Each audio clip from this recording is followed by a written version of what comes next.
My name is Holly. I grew up in California. I'm a child of a single parent, so we moved around a lot. We weren't in one place for very long, it seemed like, so I was always learning to adapt to new environments and new schools and things like that. I lived with my grandparents a lot, off and on, throughout my childhood. When I was around 7, my mom got married to my stepdad. His name was Chief. He was a full-blood Sioux Indian. So he's very military. He was, retired military, very kind of strict.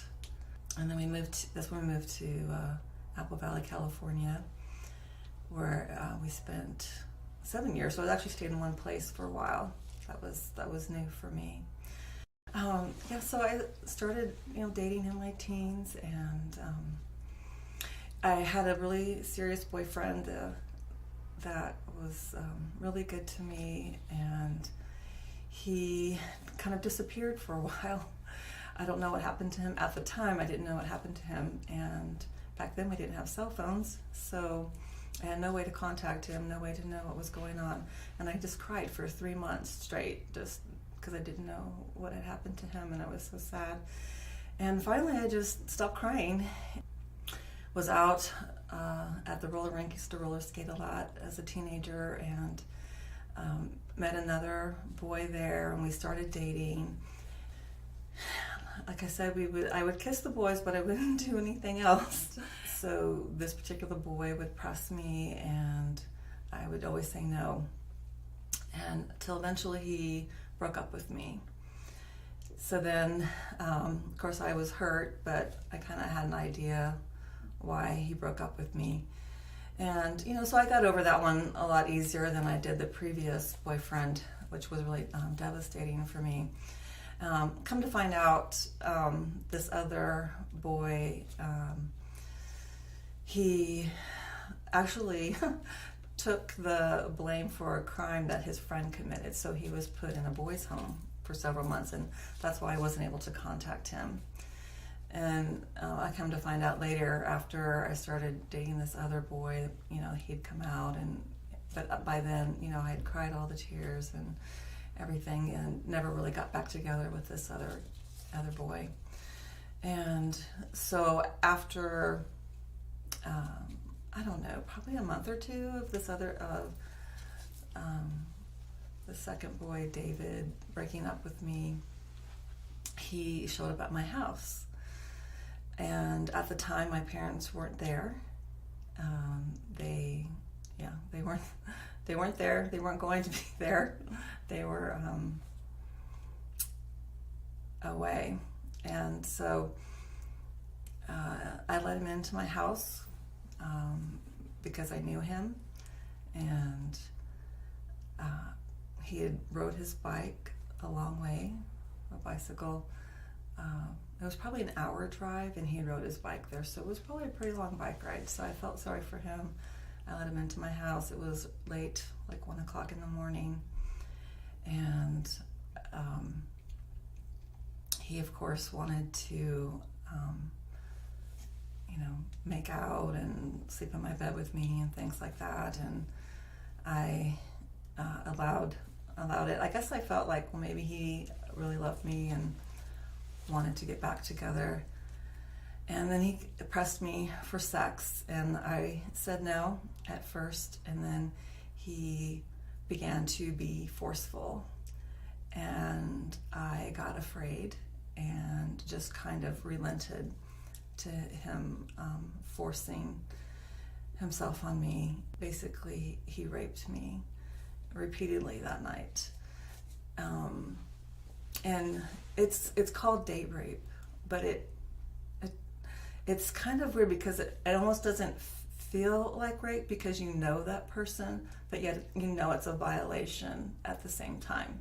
He left that morning as if nothing happened. I just remember sitting on the couch, and I was supposed to go to school like that next day, but I didn't. It was during the week.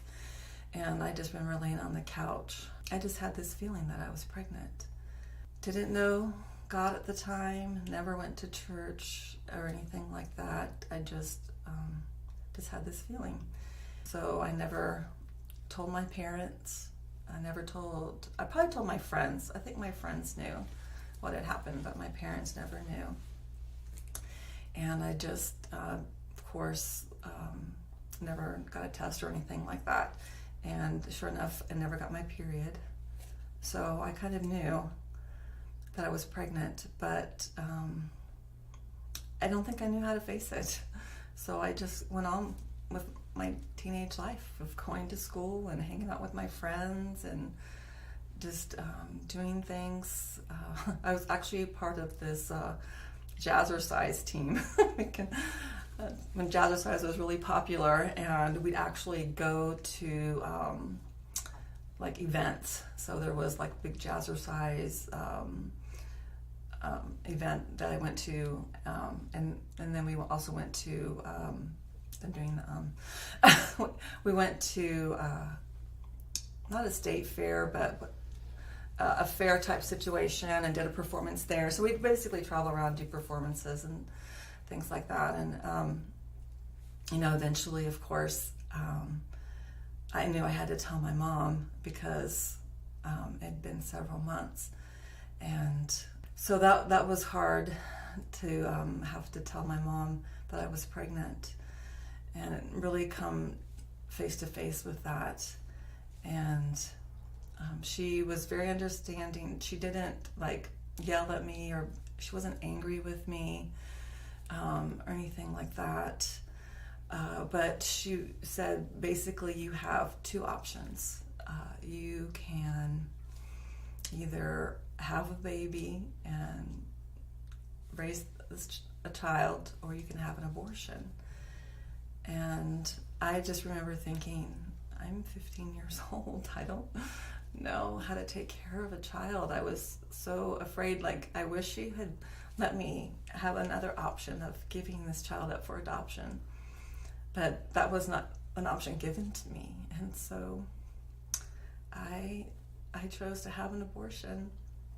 I remember going in and getting checked, and it was like I had to do a preliminary visit before I actually went to the abortion clinic, I guess.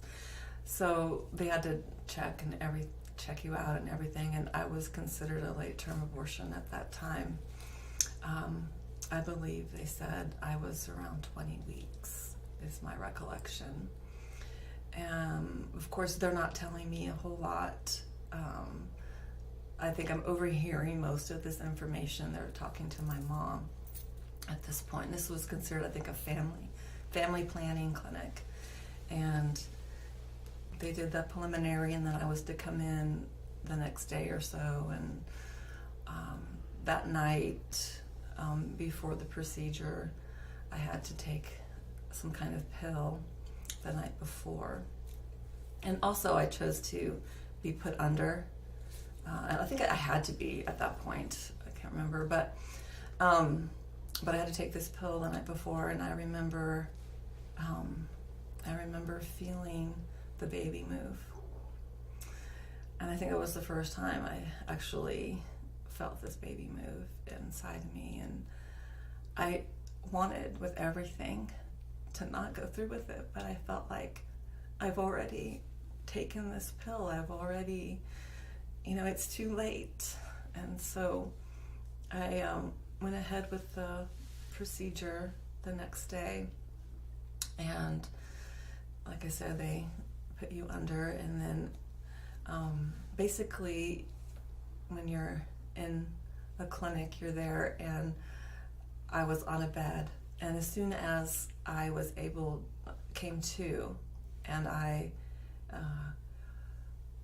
was able to like focus and talk, I mean, they have you up and out of there quickly. So, you're bleeding, you're disoriented, you don't know what's going on. They give you a cup of juice, and out the door you go. And I was just numb. I think numb. I didn't even know what to say. My aunt's one that picked me up. I don't even think we hardly spoke 2 words to each other. And that was my first experience with abortion. So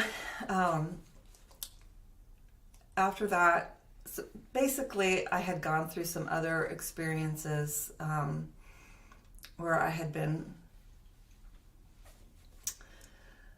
molested by somebody previously, and so that kind of led me to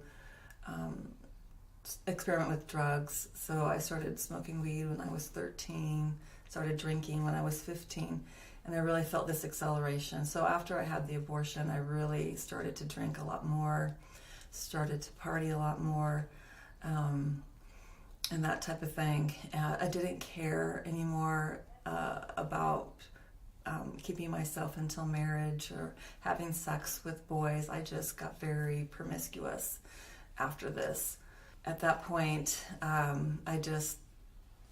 whoever I was dating, I would sleep with. And then I remember at 15, after this happened, we moved up north to Monterey, which is by the coast in California, and just really, started experimenting even more with drugs. And I'd met this boy, and we kind of got together, and he's actually a little older than me. So I was 17, and we got together and ended up dating for a little bit. And then really within about 3 months, he asked me to marry him. And I was 17 years old, and I didn't really know what I wanted, but I knew that I wanted to be with him. So I said yes.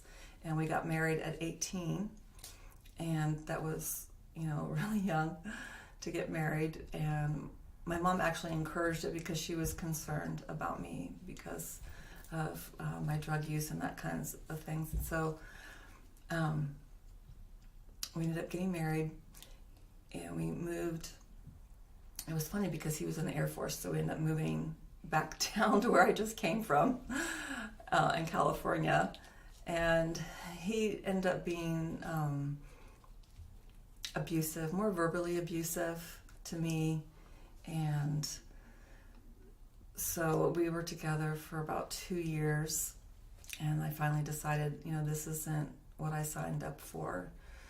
He got a little physically violent with me, and I just decided to separate from him. So I'd met this boy when I was 17, and we got married when I was 18. And about a year into that marriage, I knew that it wasn't going well. He was very verbally abusive to me, very controlling, and I had gotten pregnant.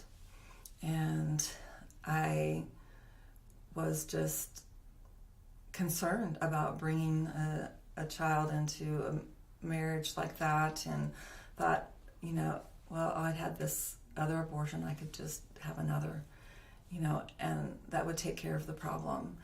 And I saw it as a problem, at that time. And so I went through the procedure again of aborting a second child at that time. And I think each time I got a little more numb, and didn't really realize what I was doing. I think I thought I was doing the right thing, and I believed all the lies, that it's just a blob of tissue anyway, and it's not really a baby, and this kinds of things. I had bought into the lies. And so I was about 19 when I had aborted my second child. And then about a year after that is when we separated, and we were divorced probably about 2.5 years into the marriage.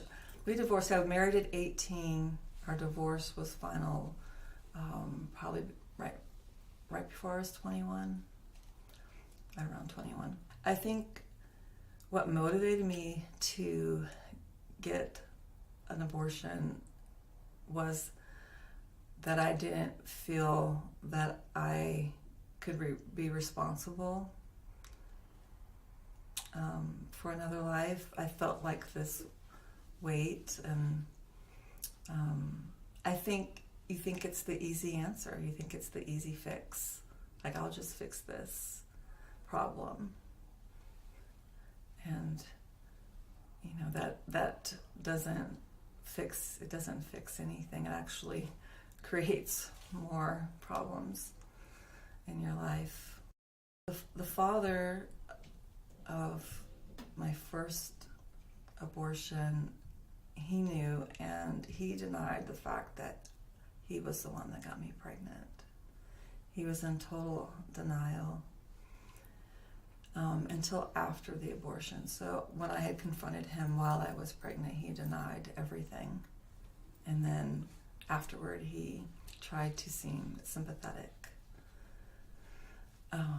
The father of the second abortion was my husband at the time. He felt that we were both young and not ready for a family. I think that he supported me in my decision. He probably would have gone either way, really. But I think I was just on, self-destruct mode. I mean, honestly, after the first abortion, I just really feel like I went on self-destruct mode and just kind of didn't, maybe I didn't even care for my own life. I remember feeling when I was young that I wouldn't live to 30. I really thought that I wasn't going to make it till 30. Somewhere in between my 20s and 30s, I was gonna die. I think it was that sex, drugs, and rock and roll, mentality. Live hard, play hard, die young. So that was kind of my mentality during those years. And now we're divorced at 21, and I'm still living that party lifestyle. It's my 21st birthday. I'm at the bar where I worked, actually, and I had a boyfriend at the time, somebody different, and I'm having a drink for the first time legally. Some guy came and bought me a drink and said, "Hey, you want to leave here and party at my place?" And I'm like, "Sure, let's go for it." And so I left this bar with this guy to do other drugs like cocaine. That was my drug of choice at the time. We ended up at his place, and he wanted to have sex with me, and I said no, and he said yes, and I kind of reverted back to that pattern of just giving in to the sex because I was afraid. I didn't know what he would do if I didn't. And this went on throughout the night. He would force me to do cocaine. He would force himself on me. There were different locations that we went to. I actually went to a hotel room at some point. Afterward, when we were about to leave, after he had raped me again, I got dressed so fast. Like, I've never gotten dressed that fast in my life. It must have taken like a second. And I ran out that hotel room, ran down the steps, ran around the corner to a gas station. And it was the type of gas stations that are enclosed, like there's nowhere to go in. You have to pay the cashier at the window, and they don't let you in. And I was terrified that this guy was going to come looking for me. And I got him to call my mother. There's no cell phones in this, in the 80s. And so the guy in the booth called my mom, and she had come and got me. And during this night, I had found out that this man had just gotten out of jail. So I honestly believe that I barely escaped that night with my life. And that God really was protecting me. Even though in that craziness, that God had his hand on me and was protecting me and kept me alive. Shortly after that, I found out I was pregnant again. So I didn't know, is it this guy that raped me, or is it my boyfriend that I got pregnant from? I didn't know. And I felt like, well, I guess I'll have a third abortion. I ended up going to the abortion clinic. Actually, I think I actually went first of all to like a family clinic that was pro-life, and talked with them, but I didn't stay. I ended up leaving, and so I decided that I was going to have an abortion again. And this was actually my fourth abortion, so I missed the third one.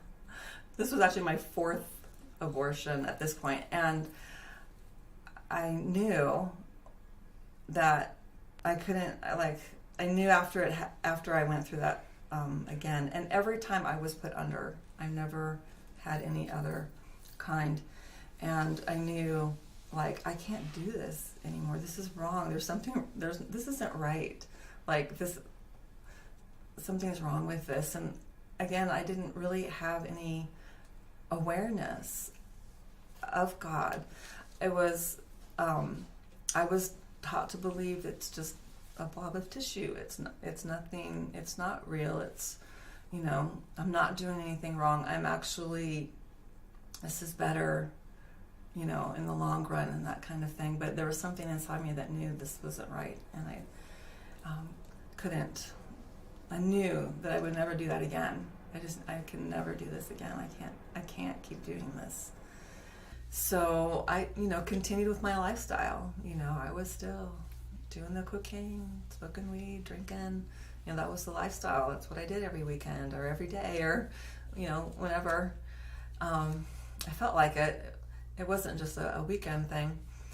I was dating somebody new at this time, so I think that whole experience with the abortion, that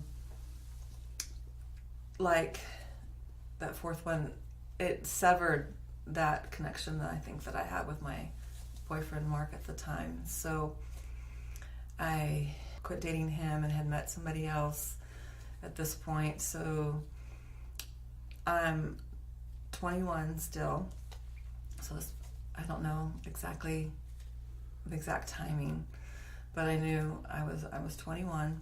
I was dating this boy, and I wasn't using contraceptives and this kind of thing. And one day I was at work.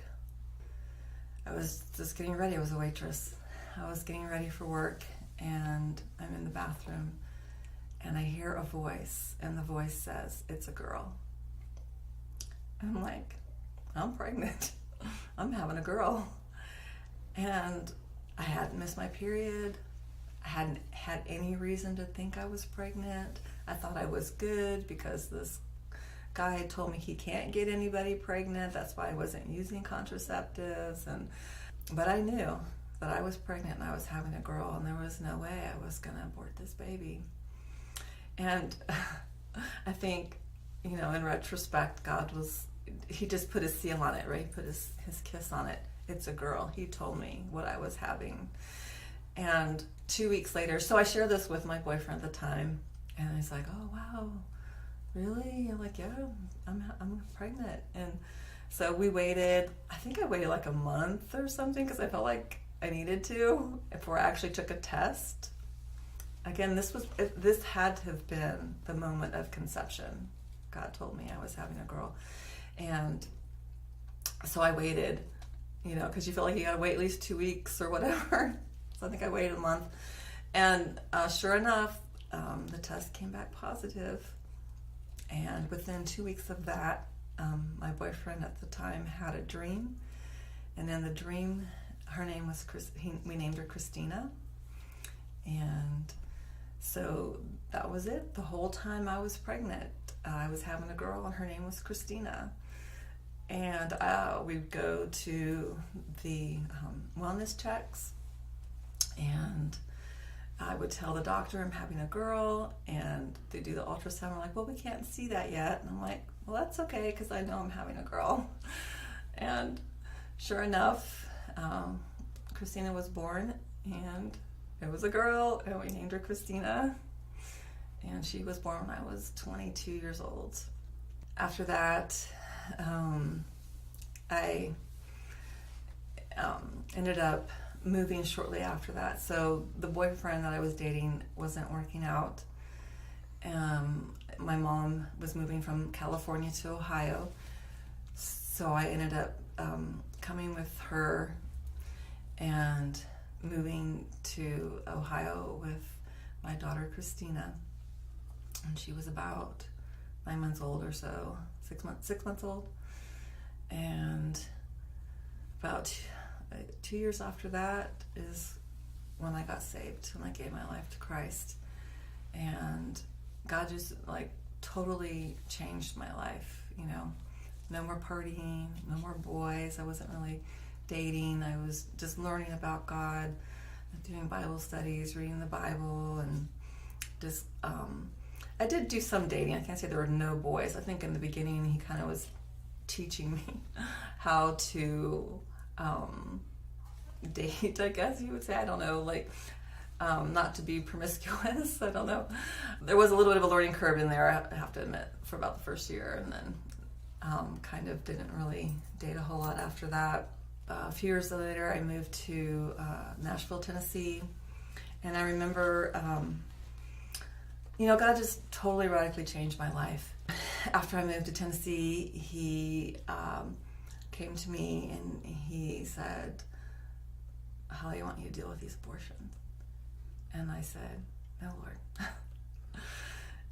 And he was gracious, and he waited another year. About a year later, he came to me, "Holly, you really need to deal with these abortions." I'm like, "Okay, Lord, I trust you. I can deal with this. We can do this." And that's when I started going to like a group of women that are post-abortive, and started getting counseling and started really, recovering and healing from this thing that I've been through. And during that time, he gave me a dream, and in the dream, I don't remember all the details because it was a long time ago, but in the dream, there were two boys that came to me, and at that time they were 15 and 12, and my ex-husband was in the dream as well. The 15-year-old came to me and just spoke forgiveness over me, and just, like, "I love you, I forgive you," and then we hugged, and it was just so precious. And then the 12-year-old, and I remember my ex-husband being there, and I think it was just confirmation of this is my other son. And they would have been age appropriate. So at the time I had the dream, that's how old they would have been. And I got to meet them in this dream, and they just spoke forgiveness over me, and it was so healing and so powerful. And I just, remember just being so thankful that the Lord gave me that dream, and had such peace about, walking through this healing process, and it was really, really good. That happened when I was, I think, in my 30s. That happened, like 34, somewhere around there, early 30s. During the process of this group, one of the things that we did was to name our children. I think they recommended you go to a cemetery or something. So that's what I did. And so I gave all of them names. Let's see. Judah, Josiah, was Jemima, and I don't remember the fourth one. I don't know what it is about that third abortion, but I assume it was a girl. I don't know for sure, because I knew they were the two boys, and I knew there was at least one other girl. But I was, really in the midst of things when that third one happened.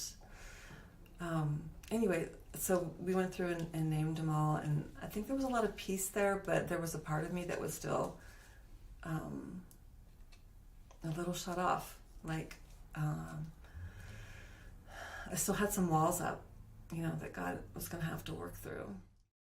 Just moved back up to Ohio and was serving the Lord. I was doing dance ministry. And I remember at one point, the Lord wanted me to share my testimony and just to break shame off of women in the church that have had abortions. And so I remember standing up and just sharing part of my testimony and just breaking that shame off. And I really believe God's broke that shame off of me. But I think the one of the missing parts that I found by coming and doing these interviews and being a part of Speak Life and the Cloud Cries Out project, God was like, there was that wall was because I was afraid to really connect with my children that were in heaven. And he's just really been opening up, breaking down that final wall and just really allowing me to embrace my children that are in heaven. And it's been really amazing. And I'm just looking forward to, more encounters and more freedom and love that he has, that he wants to pour out to me and to others. And I think that I really I think I didn't feel worthy to be a mom for a lot of the time. I think my daughter that I actually that I bore, probably felt some of that because I didn't feel worthy to have a child or be a mom. And that's something that God is really healing in me during this process, is restoring that worth, that I am worthy to be a mom, and that your past, it doesn't matter, that the blood washes over all, like he forgives all of that. He doesn't hold our sins against us, and we shouldn't either.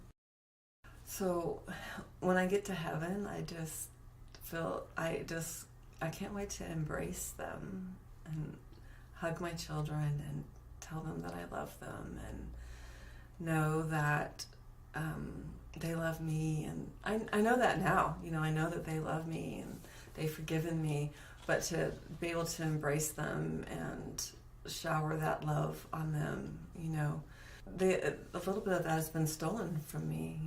I didn't have my full, all the children that the Lord wanted me to have are not here with me, even though, they're in heaven, so I will see them one day, but they're not here with me. And I'm just seeing a picture right now of all these little children gathered around me and hugging me, and that's very special.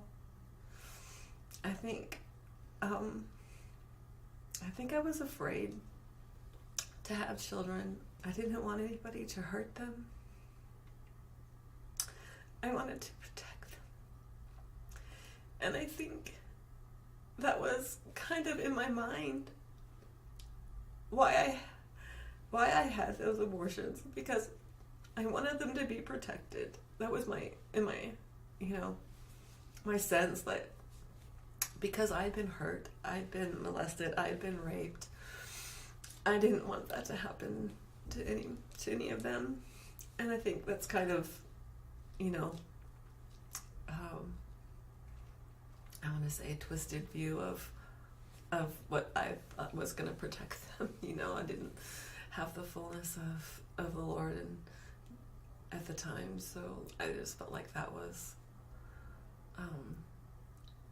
what was best. I felt that was what was best for them, that I was doing them a favor in a sense, and that was just so wrong. If someone, like a young girl that came up to me and said that she was pregnant, what should I do?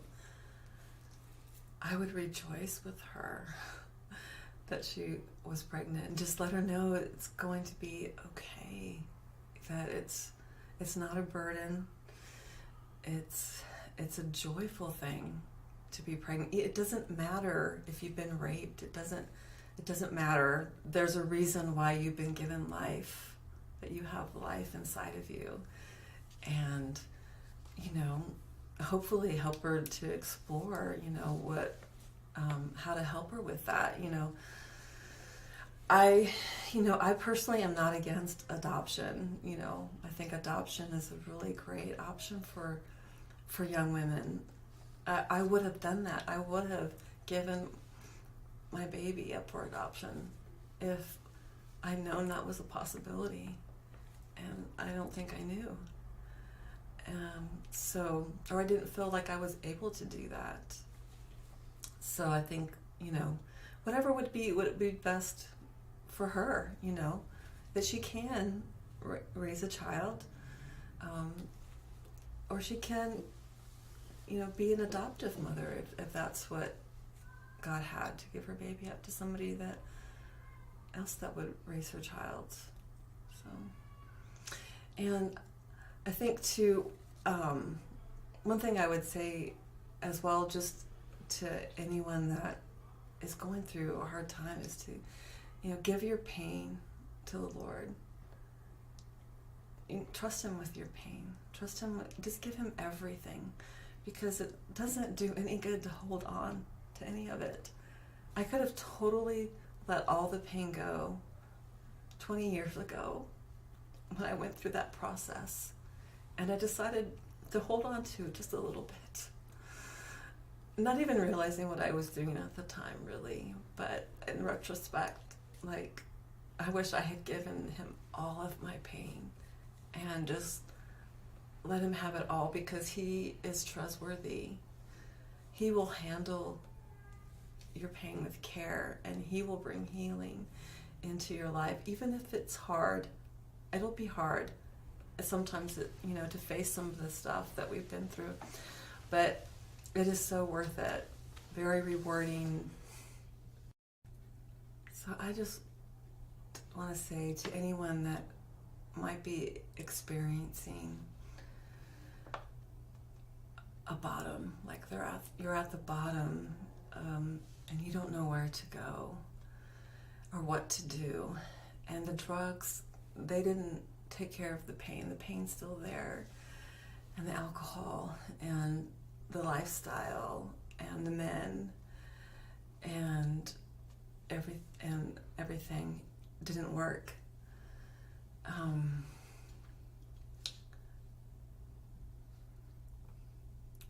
I just ask you to open your heart to Jesus.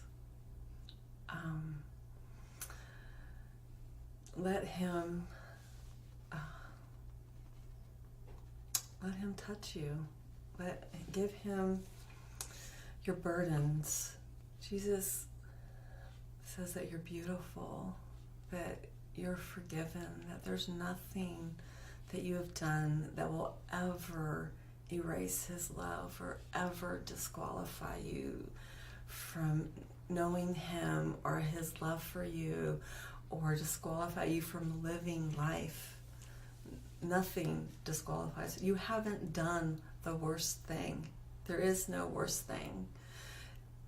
His love and His forgiveness is beyond our imagination. It's beyond our ability. He can give us the ability to love and forgive others because it comes from Him, doesn't come from us.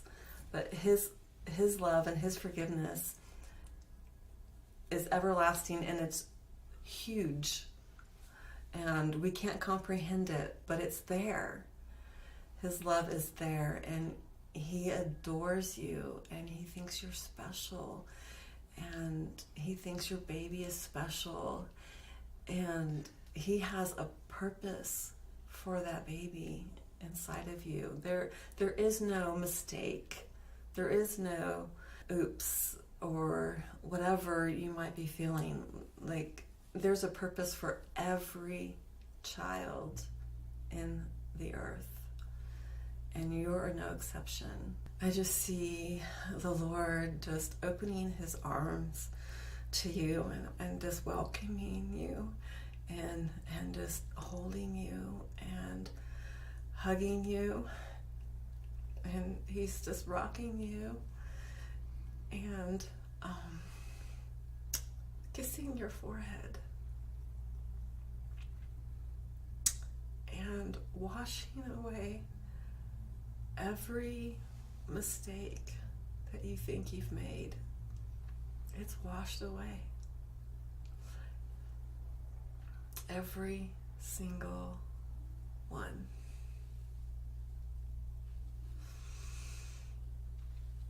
So the Lord gave me a vision. It was just like in a soaking time. And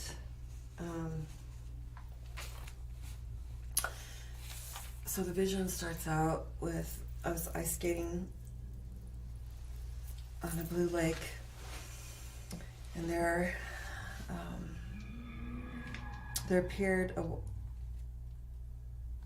with a lion on the throne. There appeared to be a lion on the throne. The lion skated with me and then took me to the Library of Congress. And there,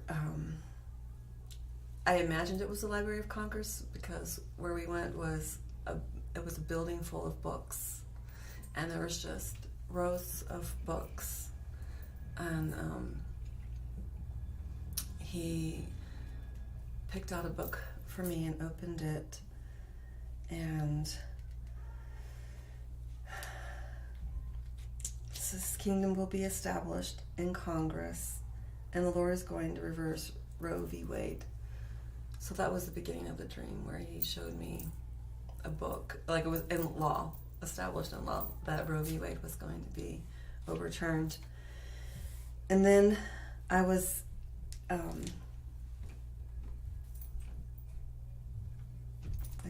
I was in heaven, eating from a gold tree with golden fruit that had a round bottom like a pear. I was eating the fruit and declaring at the same time. And it was really intense. I was declaring very intensely as I was eating this fruit. And then the intensity subsided, and I asked the Lord what to bring, and I felt led to bring healing for women that have had abortions. So I felt like I was supposed to bring something from heaven back with me, and that was to bring healing for women. And I felt like that was part of the declarations, is just declaring healing over women and over myself. And then after the intensity subsided, I saw rows and rows of crosses, and I heard their blood cries out for justice. And I felt like the fruit was the fruit of life. And that was in 2006.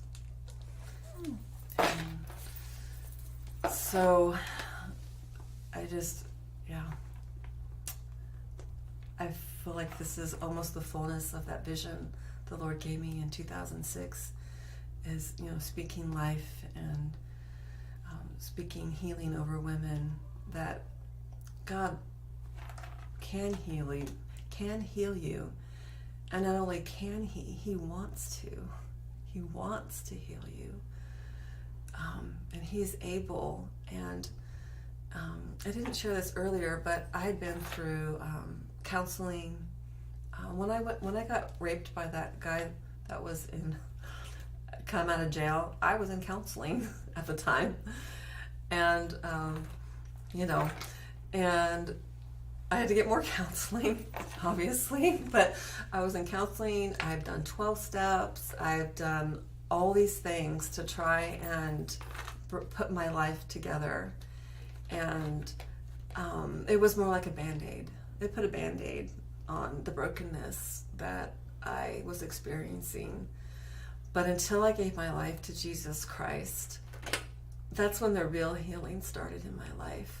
That's when I was able to overcome the obstacles, to overcome the drugs and the drinking, and just really, really let myself heal. And it's been a process. It hasn't happened overnight, but it happens because of his love and his faithfulness, and he doesn't give up on us. He won't give up on you ever. And I've had my ups and downs with the Lord, even after I got saved, and he has not given up on me. And I feel like if I had given him all of my pain at that time, like I'd probably be in a whole nother place. But he's faithful. He's faithful, and he's patient. He doesn't give up on you, and just don't give up. Don't give up. Give your life to Jesus Christ, and you won't regret it ever. Not 1 minute, not 1 second. The Word of God says, there is now, therefore, no condemnation for those who are in Christ Jesus. None. Absolutely none. And it doesn't matter what you've done at all. Because there is no condemnation at all. It's in Romans 8, actually Romans 8:1. So